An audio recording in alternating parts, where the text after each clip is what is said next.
Hello YouTubers, welcome to my channel. This is my first channel here on YouTube, so I hope you bear with me while I get to grips with all the editing stuff. Quick introduction to what the channel's going to be about. It's a little bit about me, but more importantly about kind of issues in society.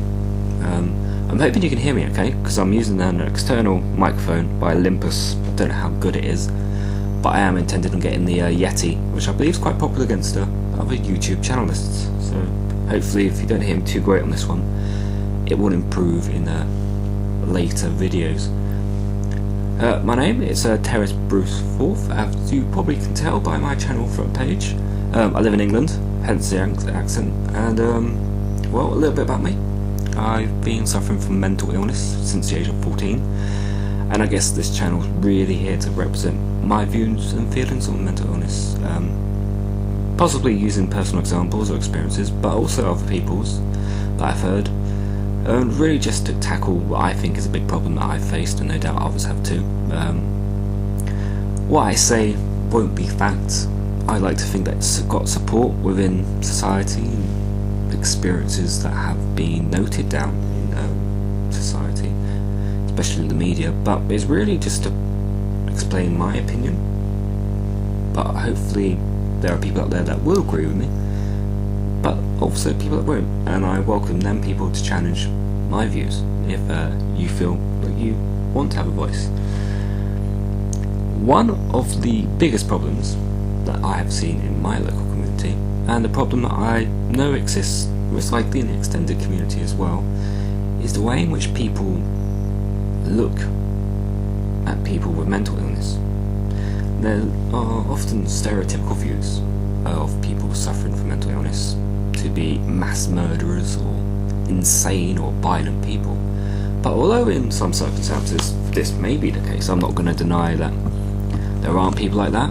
I think the view itself is heavily misunderstood and perhaps misinterpreted or promoted, this negative view, by the media, kind of horror films, the news, and I think a lot of documentaries as well. They misunderstand, maybe not necessarily the term mental illness, but what people go through, the people that suffer mental illness. In a way, there's a stigma. If you don't know what stigma is, it's kind of a sign of disgrace, discredit, which sets a person apart from others. And I think this is a big thing with mental illness. You are labelled. To have a mental illness, or to have any kind of illness, is a label. And I think, especially when it comes to certain types of mental illness like depression, that could be a very big thing. You know, a lot of people with depression kind of feel outcast themselves. They're dealing with something that can be quite big, and to have this label, you know, it isn't great. And I think this is the thing I really want to challenge, you know.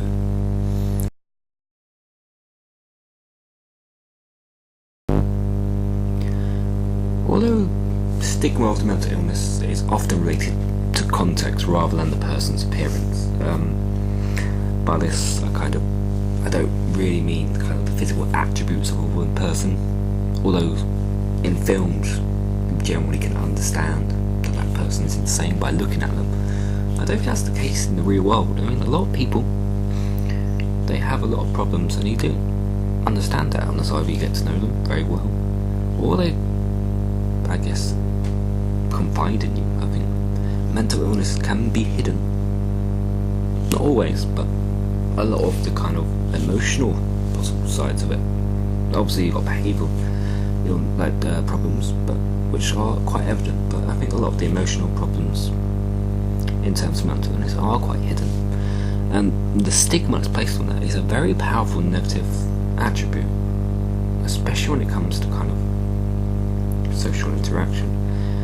And this also becomes kind of a self-stigmatization. Like people, for example myself, you know, we understand this stigma based on what we've seen others react to, the films, the media, and so we put this on ourselves, and by that we encourage ourselves to be outcasts. We encourage ourselves to kind of put ourselves away from society. You know, we have problems, and therefore we automatically think, oh, we're mental, we're nutcases, And a lot of the time, that's not the case. There's a lot of cases that I've been reading where people who have mental illness, behavioural, emotional, physical, kind of neurological side of the mental illness, where if the most kind of problematic symptom or problem that they have is actually the shame that comes from having it, some people in depression or OCD and things, they are ashamed of it. But when it comes to mental illness, I think people have this view that they obviously, not in all sense, but like depression, for example, people think that they put that upon themselves just through pessimism, melodramatic behaviour. But that's not always the case. It's shame often becomes a pivotal emotion, one that can actually be quite crushing on people. For me, a stigma is kind of the fear or resulting in a lack of confidence. Stigma is the loss resulting in unresolved moral issues. It's not having access to resources. Stigma is being invisible or being revealed or resulting in conflict. Stigma is lowered family esteem and intense shame, resulting in decreased self-worth. It's secrecy, it's anger, which creates the distance. But most importantly, stigma is hopelessness, which results in helplessness. It's these kind of miseducated opinions, viewpoints, labels that other people often put on people, especially in terms of eating disorders, self-harm, depression, but also more important things like schizophrenia.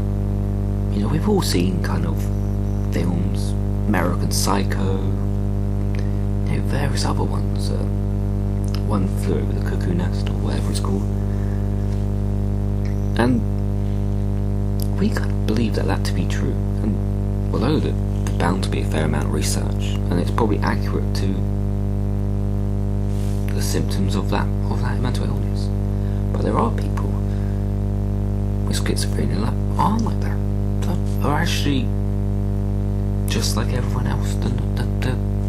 I don't want to really say this, but they are normal. I don't really believe that's the right term, but they're indifferent to you and I, or to anyone else. And there are so many mental illnesses out there that vary on the scale. Like I've already mentioned, schizophrenia, depression, OCD,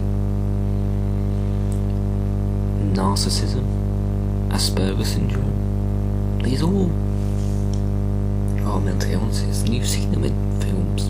American Psycho, I've said. One Flew Over the Cuckoo's Nest, I've said. Also in the more modern or recent title, The Girl with the Dragon Tattoo, which features Asperger's. These films all feature characters with various different forms of mental illness, and throughout this series, I guess I'll be trying to remove the fear or stigma through education that is based on mental illness. You might be thinking why I'm doing this. There are a lot of reasons, I think.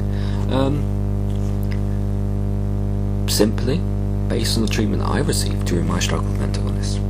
I have MDD, or major depressive disorder, and I think depression from personal experience is something that's become mocked or mistreated by a lot of people in society. It's I guess the best way that I can relate to it is it's a confused mental illness, possibly because, for example, people in my state, it's kind of a constant state of flux, sense of confusion, sense of no belonging, and depression can be heavily erratic. Good days, bad days, and I think people misunderstand that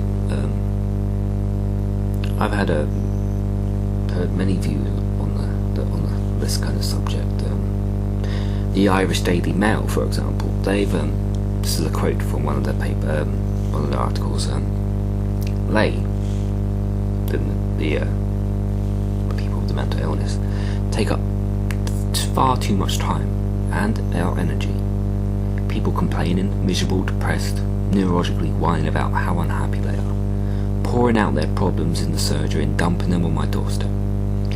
It would be unbearable if I actually listened to them. This was a GP, I believe, if I remember correctly now, that was talking about this. And I think that really kind of sums up a lot of people's attitudes towards mental illness, especially depression. People think that problems that people with depression have are kind of trivial problems. Like, they're not happy because, I don't know, their friend said something about them that wasn't true. But it's not about that. Often there's a very big underlying problem. And the way in which the stigma through media and the miseducation of mental illness is causing a lot of people to avoid, I guess, the mental health service, to avoid treatment. And I think that is a bad thing. I don't think that is right. I think that there's a lot of people out there that need support, and especially in the National Health Service. I don't always think that the mental health system is efficient. I remember when I first kind of was involved in the mental health service, I had to wait a long time, and I think it's kind of hard. I guess it's like with any kind of thing, kind of waiting. You always wait in the NHS. It's kind of something that we loathe, but we have a free health service. Can't argue with that, I guess. But it's hard waiting to be helped when you know the help's there in place, but you have to wait when a lot of people are quite desperate to have it now.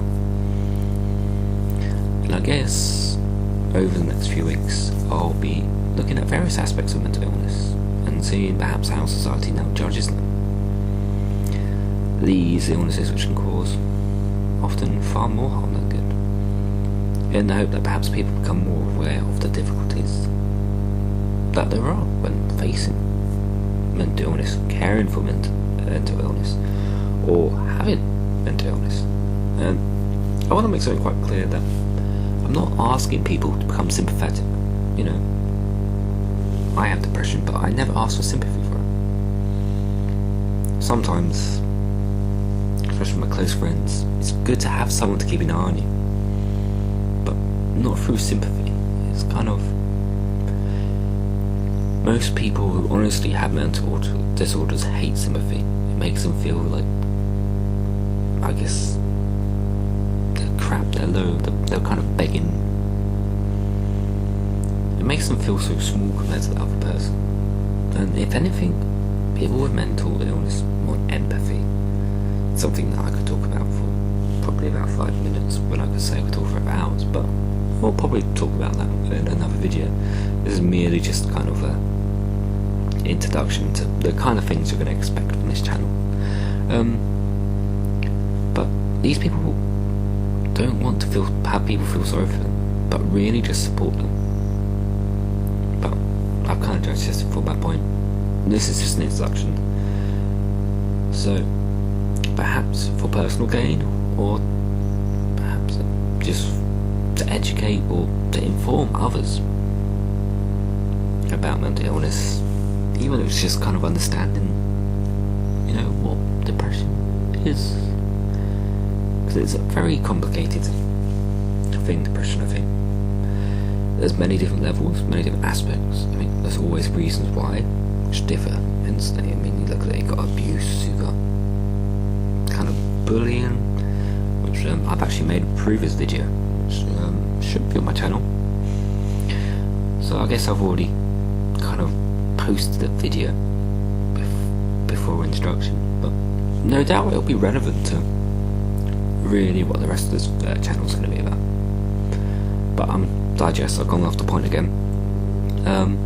Till next time, I'm trying to get a few videos out a week if I can, but I'm a busy person, so no doubt you are too. So hopefully one a week at the minimum. Perhaps that'll give me time to really kind of get some good information for you guys, even if you're just wanting to learn about various aspects of mental illness. So until next time, keep safe, keep strong, and I shall see you later, YouTubers. Good night.